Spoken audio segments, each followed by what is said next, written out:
I'll start with this poem. I wrote this poem when the bombs were dropping on Gaza, and I was the media spokesperson for the coalition, doing a lot of the organizing. And we had stayed up to about 6 o'clock in the morning, perfecting every soundbite. And by the end, if you're Palestinian, you know most Palestinians get tired and start pronouncing our P's as B's. So we become Palestinians by the end of the day. So I was practicing my P's all night. And the next morning, one of the journalists asked me, "Don't you think it would all be fine if you just stopped teaching your children to hate?" I did not insult the person. I was very polite. But I wrote this poem as a response to these types of questions we Palestinians always get. Today, my body was a TV'd massacre.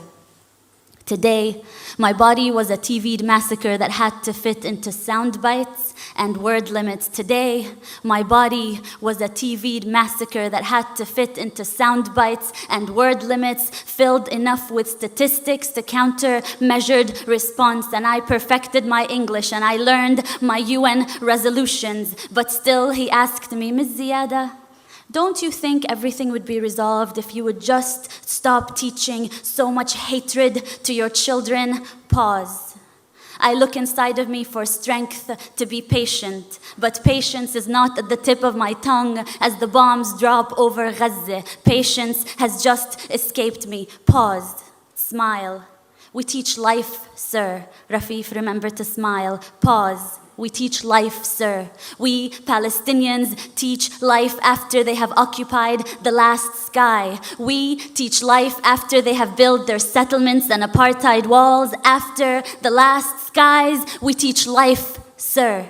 But today, my body was a TV'd massacre made to fit into sound bites and word limits. And just give us a story, a human story. You see, this is not political. We just want to tell people about you and your people. So give us a human story. Don't mention that word apartheid and occupation. This is not political. You have to help me as a journalist to help you tell your story, which is not a political story. Today, my body was a TV'd massacre. How about you give us a story of a woman in Gaza who needs medication? How about you? Do you have enough bone-broken limbs to cover the sun? Hand me over your dead and give me the list of their names in 1,200 word limits. Today, my body was a TV'd massacre made to fit into sound bites and word limits and move those that are desensitized to terrorist blood.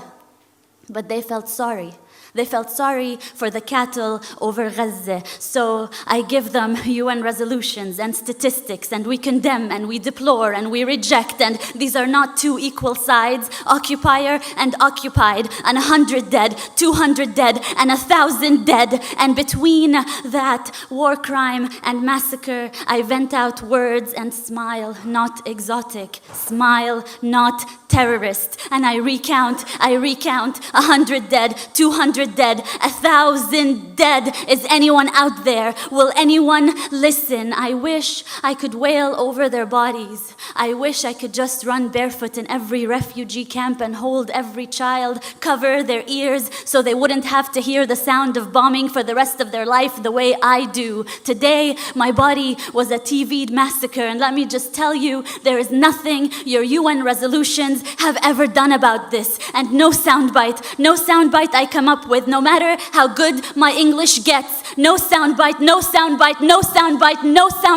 will bring them back to life. No soundbite will fix this. We teach life, sir. We teach life, sir. We Palestinians wake up every morning to teach the rest of the world life, sir.